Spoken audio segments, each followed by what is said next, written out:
me and this other guy who I was fighting with on your blog. Yeah. Right? When we got into it, you're like, you're not an advocate. You're just gonna watch two friends go at it, and you're not gonna say whose side you're on or anything. Yeah. Most arguments, because I've found life kind of teaches you what you're good at if you're paying any kind of attention. And so what I'm not good at, generally speaking, is advocating. Like pretty much any cause that I will advocate, I'll just bring disrepute to that cause and probably alienate more people than I would attract. Right. I am not good at advocating. I don't like the type of person I become. I don't make friends. I lose friends. I don't do any credit to the causes I espouse. So I just chill. Like, yeah, so you and this other dude who's handles a lot of advertising for my website and put a lot of money in my pocket. And to tell you the truth, as I think back, I didn't even read carefully what he wrote. It's just that I know when I get an email from him that is CC'd to a bunch of people that I can just cut and paste, and it'll be original content from my blog, and that it will usually be interesting. Right. And my point to you is, why do you give a guy like that a forum on your blog? That was because I find him interesting. And that was usually interesting. I'm not sure. By the way, somebody watched. I know somebody who watched our video from last week, and you said, and I sat here in the chair and I said, "Why do you have me here?" Right? Or you said that. Why do we think I have you here? And you go, "Why?" And you said, "Oh, it's because I find you interesting." Somebody said to me that they watched that and they messaged me and they said, "I thought that was a demeaning comment of you to say that the reason that you have me here is only because I'm interesting."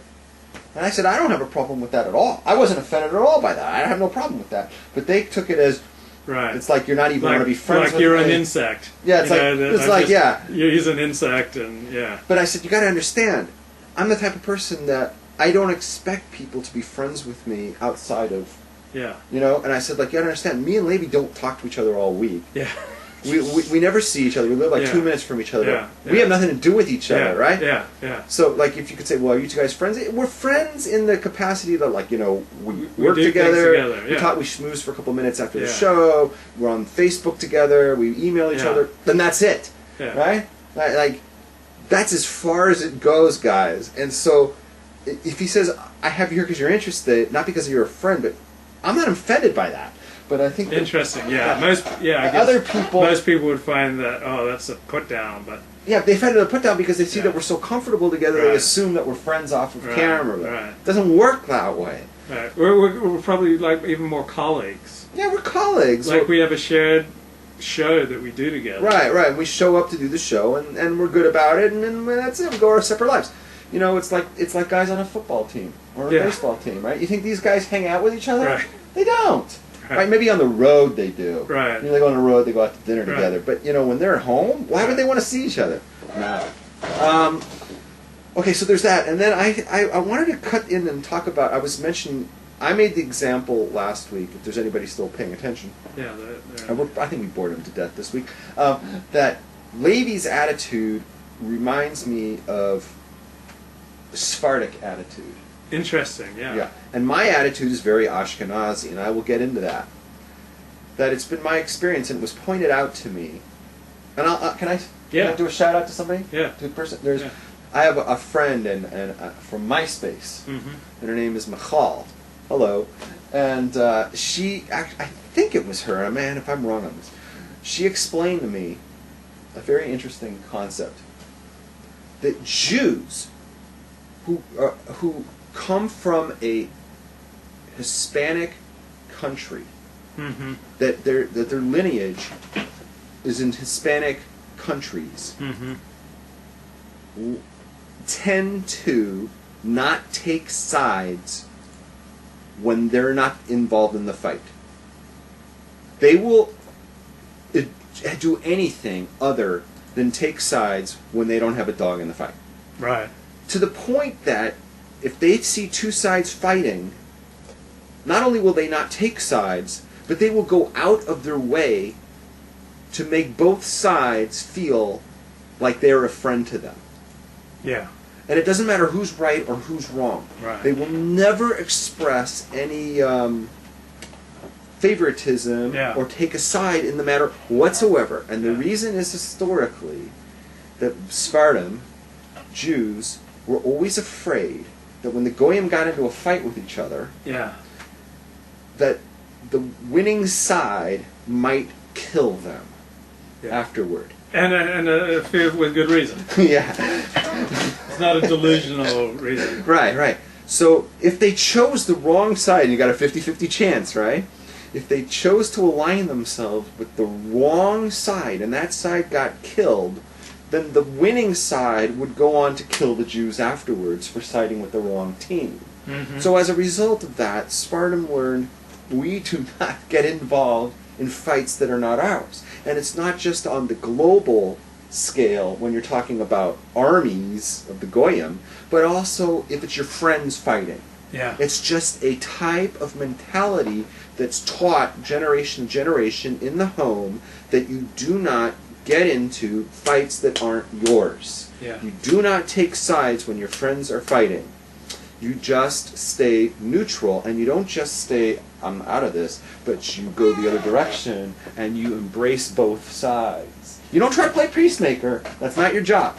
You know, you're not working for the UN here. Yeah. Or, you know, Yeah. You're just, I'm a friend of you, and you spend extra time talking. You're a friend of you, and I saw this. I talked to you about this. Remember? Mm-hmm.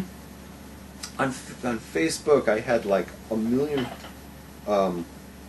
friends who were mutual friends of my ex-fiance. and my ex-fiance. My ex-Call and I, we had 1 million friends. Yeah. And when our engagement ended, oh my God, we put like all these people, dozens of people, right, in a position of, I'm friends with both of them. What do I do, Yeah. right? Yeah. You know, there was a varying spectrum of reactions, right? Mm-hmm. I mean, I have one nephew who immediately deleted my ex. Immediately, on the spot. Mm-hmm. He heard he was gone. But I have another nephew, right? I think he's still friends with her today. I mean, it just really depends on the individual. But there's one thing I gotta say. There is no way that anybody who I'm friends with, who grew up in a Spanish country, or as a Sephardi Jew, right? Either way, right? Would ever take a side in a situation like that. They would never cut one off and be friends with the other. This was explained to me by Michal, and it's just ingrained in their thinking. What you do in a situation like that is you go the other direction, and you spend more time talking to each of them individually. You make them both feel that you're still friends with them. Yeah. So that if, God forbid, something goes down, you don't get kicked out. Yeah. And that's a Sephardi mentality. That's a Hispanic mentality. That's what goes on. You always go the other extreme. So I wanted to discuss that this week. You wanted me to discuss it. Yeah, it reminds that I think, the Ashkenazim are much more bottom of the ninth. Yeah, not out. The Ashkenazim are much more schismatic.